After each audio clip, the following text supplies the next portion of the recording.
देव शास्त्र गुरु की श्रद्धा सम्यक दृष्टि के होती है, मिथ्या दृष्टि के नहीं होती। अगर आप हृदय पे हाथ रखो, आपको देव शास्त्र गुरु की सच्ची श्रद्धा हो जाए तो आपको आत्मानुभव होने से बच जाएगा। क्योंकि देव शास्त्र की श्रद्धा होते ही बचा क्या? देव माने क्या? जिसने बताया जगत को प्रत्येक कण स्वाधीन है, करता न धरता, ऐसा तुम्हें भगवान पे भरोसा हो जाएगा, तुम्हारा कर्तव्य बचेगा। जिन वाणी पे तुम्हें सच्चा भरोसा हो जाएगा, इसमें जो लिखा है कि मैं आत्मा हूँ, ये शरीर आदि का कर्ता भोक्ता नहीं हूँ, तो तुम्हें फिर रहेगा मिथ्या। तुम्हें जो मुनिराज हैं, अगर वे वास्तव में सुखी दिखेंगे तो फिर इन विषय भोगों में सुख दिखेगा? नहीं समझ में आया? लेकिन कहानी तो उल्टी है। मुनिराजों की भक्ति करता है और सुख पैसे में दिखता है, जिनेंद्र देव के दर्शन करता है और सुख भोगों में दिखता है। समझ में आया कि नहीं आया?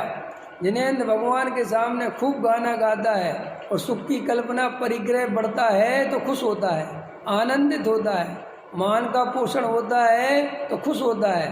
तो श्री गुरु कहते हैं कि अभी तुझे देव शास्त्र गुरु की श्रद्धा है नहीं। तू जो देव शास्त्र गुरु की पूजा भक्ति करता है, ये गारंटी से परंपरा से करता है, भय से करता है, देखा देखी करता है। समझ में आया? अंतरंग में कोई भी भाव वासन है नहीं। टोडामल जी ने लिखा, जैसे अन्नमति भगवान को कर्ता धर्ता मानकर भक्ति करते हैं, ऐसे ही ये व्यवहाराभासी अरहंत भगवान को कर्ता धर्ता मान के भक्ति करता है। क्या जैन साहब? अभी 99% मंदिरों में जो पूजा पाठ प्रक्षाल चलता है ना, उनको भगवान का स्वरूप तक पता नहीं है। वे शंकर जी पर जल चढ़ाते हैं, ये अरहंत भगवान पर जल चढ़ा देते हैं। कुछ अंदर भाव वासा नहीं है, गंधोदक से दुख दूर हो रहे हैं, भगवान कर रहे हैं। और जैनी महाराज करवा रहे, कह रहे गंधोदक लगाओ सब दुख मिट जाएंगे। बराबर है। दो बातें ऐसे समझ लो, वो जो कथन पहले वाला है वो श्रद्धा के लेवल पे है। श्रद्धा में वो रंच मातवी कमाना खाना भोगना, उसमें जरा सी भी सुख की उपाधि बुद्धि नहीं रखता, इतनी सी भी। लेकिन चूँकि उसके अभी इतना राग, इतना वीतराग भाव नहीं जगा, वो अपने स्वरूप में इतना स्थिर नहीं हुआ कि वो रोटी खाए बिना, घर बिना, व्यापार के बिना रह जाए। क्यों? या तो मुनिराज बनो, तो मुनिराज बनने की तो जनागम में आ गया कि मुनिराज बन जाओ, तो कमाने खाने की बात नहीं रहेगी। लेकिन घर गृहस्थी में रहते हो तो ये जैन धर्म की बड़ी गजब की नीति है कि वो अपना भार किसी दूसरे पे नहीं डलवाता। या तो मुनिराज जैसी तुम्हारी स्थिति हो जाए कि बिल्कुल एक बार अल्प भोजन लेना है और कोई लेना देना नहीं, लेकिन अब तू गृहस्थ में है, तुझे कपड़े भी चाहिए और सामान भी चाहिए, तो तुझे अगर कमाने की अनुमति नहीं देंगे तो तू दूसरों पर डिपेंड होगा, और दूसरों पर डिपेंड होगा तो वो तुझे दबाएंगे तो तेरे परिणाम बिगड़ेंगे, क्योंकि तेरे अंदर इतनी वीतरागता तो है नहीं। अब लड़का जैसे ये पिताजी वगैरह होते हैं और अपना सारा बच्चों को दे देते हैं, और बाद में उन्हीं बच्चों से कहते हैं कि भैया पैसे दे दो, तो कहते काहे की नहीं चाहिए। अब वो कहते भैया हमें चाहिए, क्यों चाहिए बताओ क्या लेना है, वैसे करते ना। देखो उसके अंदर में हीन भावना आती ना। ऐसे अगर तुम जैसे ये ब्रह्मचारी होते ना, अभी बिना सोचे समझे घर छोड़ के चले जाते हैं, संघों में शामिल हो जाते हैं, तो महाराजों की तो बहुत इज्जत होती है, इनकी तो कोई इज्जत करता नहीं। ख्याल में है कि नहीं? महाराजों के सामने ब्रह्मचारियों को कौन पूछ रहा। अब ये लोग अंदर ही अंदर कसाय चलती है, नहीं समझा है? कोई इनको भोजन कराने ले जा रहा है, कहीं नहीं ले जा रहा है। कई दफ़े तो ऐसा होता है बैठे रह जाते हैं, कोई लेने ही नहीं आया है? मैंने देखा है, मैं रहा हूँ। आपको लगता होगा जो ऐसे ही कह रहे, अरे ऐसे कुछ नहीं, मेरे कितने दोस्त, अरे मैं जहाँ से आया हूँ वहाँ तो ये माहौल है भाई, समझ में? ढूंढते फिरते, अरे कोई ब्रह्मचारी रह तो नहीं, अरे वे तो रह गए, चलो भैया ले लो यार, ये और रह गया।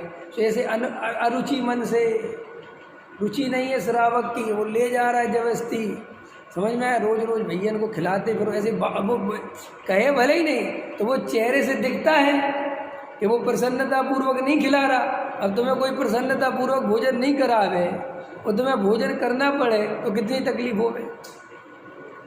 तो इसलिए कहा कि भैया तुम इस प्रतिमा तक घर में रहो, समझ में आया, और अपना कमाओ खाओ।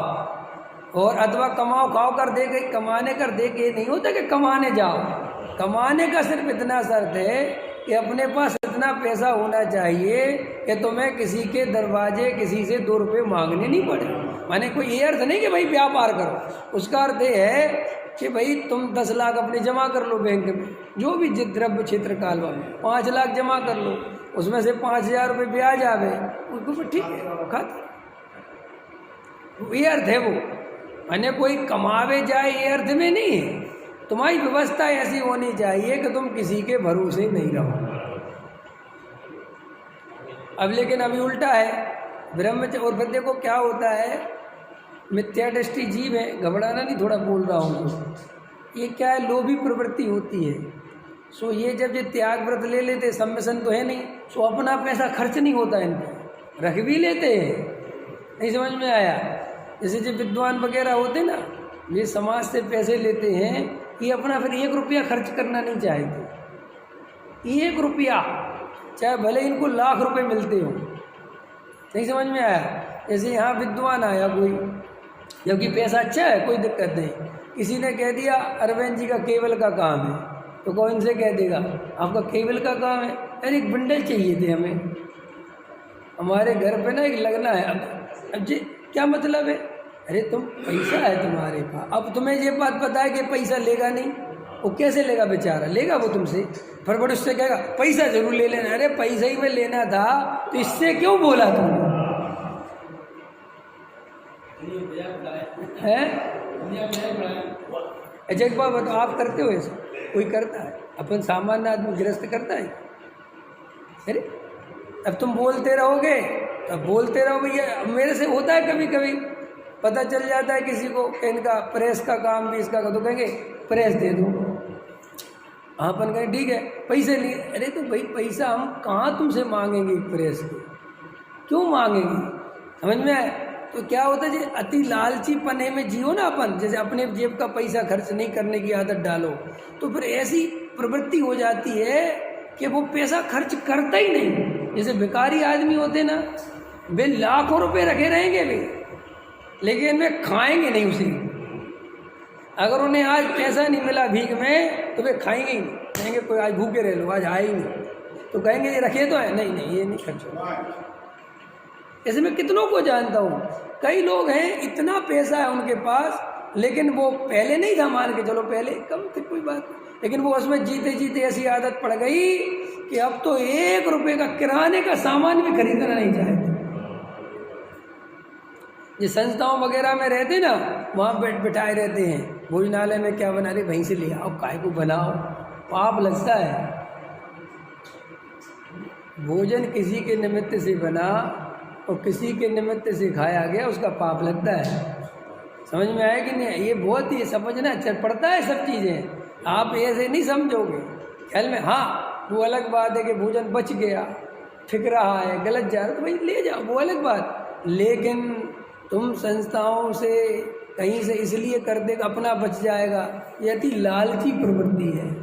तो जो अभी आप कह रहे हैं ना, तो क्या होता है, कई ब्रह्मचारी पैसे तो रख लेते हैं, लेकिन समाज वाले तो भाई समाज वाले हैं, सब कहते अरे नहीं नहीं हम करेंगे, तो वे क्या है, फिर ऐसी आदत पड़ जाती है कि वे 5 लाख के 25 लाख हो जाते हैं।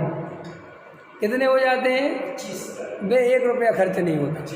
और वे बड़ी उससे कहते हमारे खर्च ही नहीं होते, तुम होने कहाँ देते हो, हम तो 5 दिन में करा देंगे, 25 लाख लाओ। नहीं समझ में आया? समाज से कहो कि मेरी टिकट बंद करो, मैं आऊँगा, मैं जाऊँगा, मेरे पास बहुत पैसा है।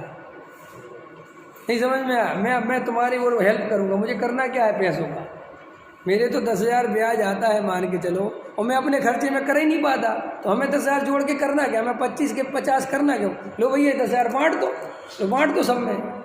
सो ऐसी प्रवृत्ति है नहीं, क्योंकि अंदर से लोभ कसाय निकली नहीं, भयंकर है।